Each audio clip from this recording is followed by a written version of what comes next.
You're listening to Civic Media. You can tune into any of our live shows on any radio station across the state with the Civic Media app. Find us in your phone's app store and listen anytime, anywhere. This is your WMDX Daily News Roundup for Mad Radio 92.7 FM and 1580 AM in Madison.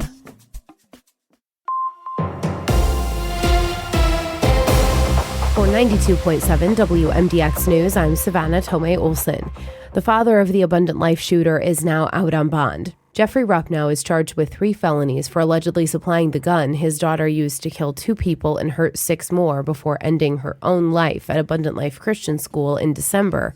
They say Ruppnow gave her one of those guns as a gift. Madison police arrested him Thursday. A judge set his bond at $20,000. WKOW reports that the Dane County Sheriff's Office confirmed to them Ruppnow was released from the jail yesterday. Under the conditions of his bond, he's now supposed to have GPS monitoring and has been ordered not to have any contact with the Abundant Life Christian School community. Liberal advocacy groups are again trying to overturn Wisconsin's congressional maps. Joanne Krulotz has the story. The Elias Law Group filed a motion on behalf of Democratic voters to the state Supreme Court Wednesday, asking for a review of the House maps. The group filed a similar request last year, but the court rejected the request because it was too close to the November election.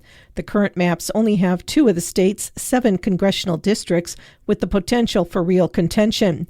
They're the 3rd district, currently held by Republican Derek Van Orden, and the 1st district, held by Republican Brian Stile.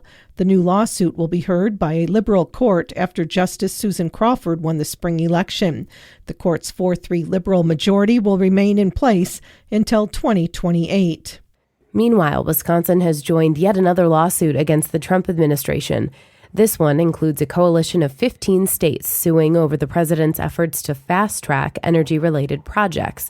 The state's attorneys general say the administration is bypassing environmental protection laws and threatening endangered species, critical habitats, and cultural resources.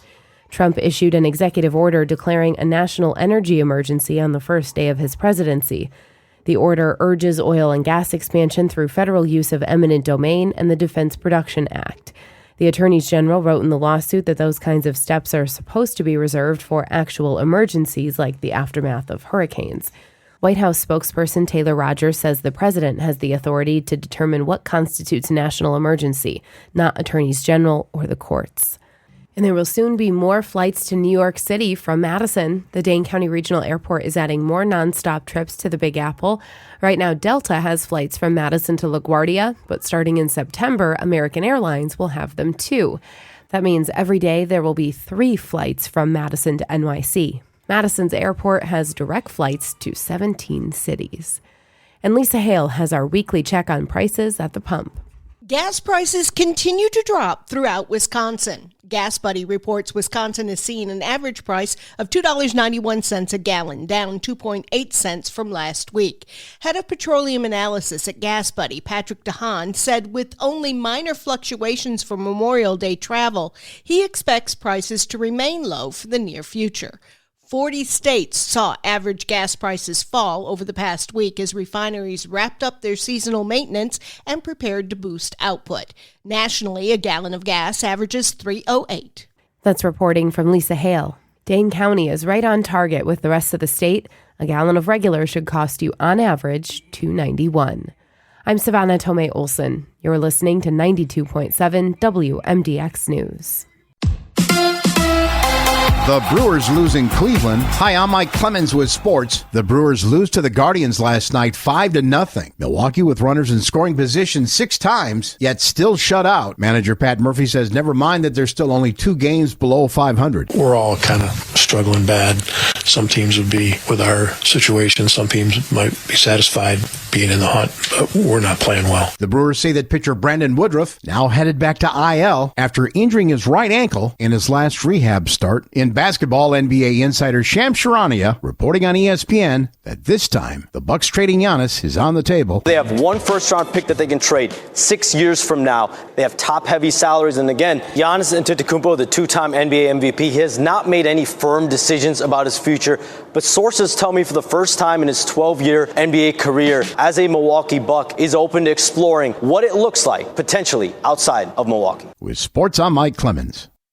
On your entertainment beat, I'm Pete Schwaba. Tom Cruise owes one of his biggest star-making roles to his sister. Cruise was visiting her in the mid-'80s in New York City after finishing a film in Europe. The two of them saw Dustin Hoffman at a New York deli ordering takeout. Cruise said he and his sister went back and forth arguing like siblings before he finally agreed to go say hi to Hoffman. Hoffman was excited to meet Cruise and invited him backstage while he was doing Death of a Salesman the next night. As Cruise was leaving, Dustin Hoffman said, "I want to make a movie with you," and that movie ended up being Rain Man. Tom Hardy is known for his roles as a tough guy, but he recently told Esquire magazine how beaten his body is and added that he's not sure how long he can continue at this pace. Hardy mentioned he is suffering with a sciatica problem, multiple herniated discs in his back, plantar fasciitis, a pulled tendon in his hip, and has just finished 2 serious knee surgeries. Maybe switch to something a little easier on the body, Tom, like mixed martial arts. Thoughts and prayers is a saying we hear way too much lately, it seems. It was only a matter of time before it was the title of a movie. The film is about a musical reenactment of a 10-year-old high school tragedy. This is director Neetzen Major's feature film directorial debut, and the material is based on her short film, which received Oscar buzz and is based on a true story. Major also wrote the film, which has a great ensemble cast, including Patrick Wilson, Molly Ringwald, Elizabeth Marvel, and Margaret Cho. And speaking of short stories, if you have one, you could possibly get $2 million for it. That is what Skydance paid for a sci-fi story called Drift, in which a disgraced space commander is pulled back into action to try and save his estranged son after he is kidnapped by a group from another world. According to Deadline, a good movie comparison is Gravity meets Arrival. $2 million for something that's been done before. Money well spent? No huge noise was made at the box office this past weekend. It was the same 1-2 punch, finishing in the top spots as last week.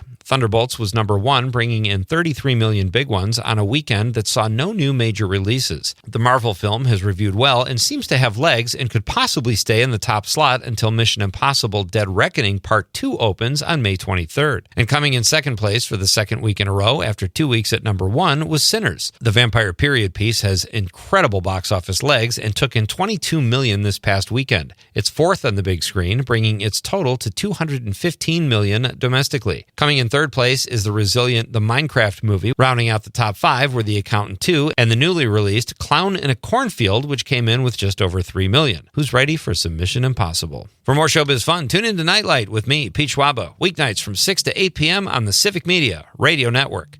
Partly cloudy today with a slight chance of an isolated late-day shower or thunder shower. High in the low 80s this afternoon. Tonight, partly cloudy. Will drop to 61. Tomorrow, sunny. A little warmer with an isolated shower or thunderstorm and a high in the low to mid-80s.